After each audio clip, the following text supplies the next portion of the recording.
오늘 조금 전 여론조사가 나왔습니다. 민주당 46.4, 국민의힘 37.0, 격차가 9.4입니다. 다행입니다. 여론이 잘 평가해주고 있습니다. 이것은 윤석열 대통령의 친일 행각, 그리고 일본의 머리 조아리는 윤석열 대통령에 대해서 국민들께서 심판하시는 모습이다, 이렇게 말씀드리겠습니다. 지난 주말에 서울시청에 나라를 걱정하는 많은 인파가 모였습니다. 국민들은 이렇게 이야기하십니다. 이러다가 윤석열 독도까지 내주겠어, 대통령 정말 잘못 뽑았어 라고 이구동성으로 분노하고 계십니다. 그런데 용산 대통령실에선 엉뚱한 소리 해대고 있습니다. 일본에 갔더니 호텔 직원들이 나와서 박수 칩니다. 공항에서 손을 흔들어 줍니다.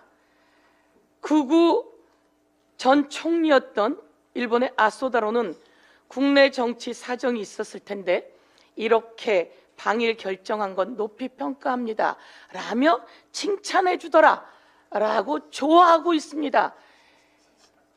이게 대한민국 대통령실에서 해야 될 이야기입니까? 바보 아닙니까?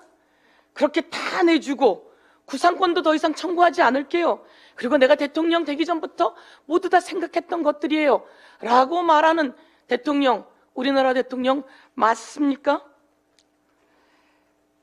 대통령실에 대해서 이렇게 이야기합니다. 국민들이 용산 총독부 같다, 이렇게 이야기합니다. 용산 총독부 같다, 이렇게 이야기하는 것에 대해서 정말 안타깝습니다. 대통령이 일본에 갔다 왔으면 우리나라 국민의 칭찬을 받아야 되는 거 아닙니까? 그리고 일본 사람들 마음 여는데 일정 정도 효과가 있었다, 이렇게 이야기합니다. 그거는 일본 총리가 해야 되는 얘기 아닙니까?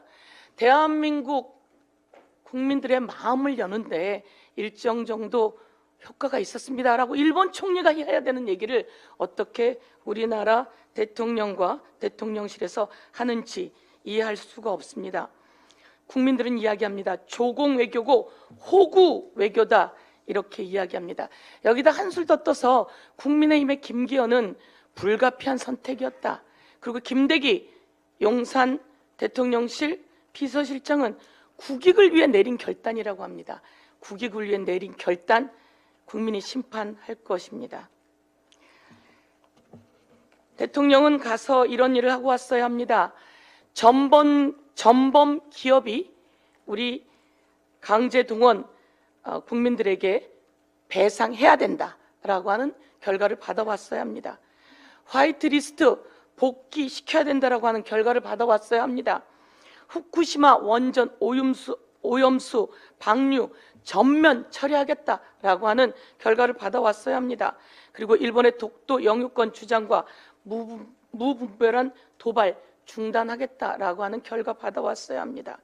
위안부 문제 관련해선 이래 진정성 있는 사과 표명이 있었어야 합니다.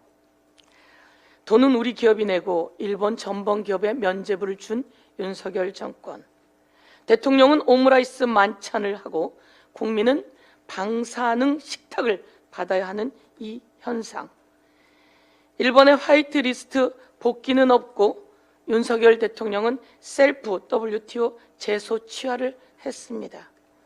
일본은 독도 도발을 하고 그리고 윤석열 대통령은 국민을 도발시켰습니다. 그리고 일본의 군사 정보를 헌납하고 이제는 독도를 헌납할 상황까지 왔습니다. 말씀드리겠습니다. 윤석열 대통령의 굴종 외교, 조공 외교 원천 무효다, 이렇게 말씀드리겠습니다. 이상입니다.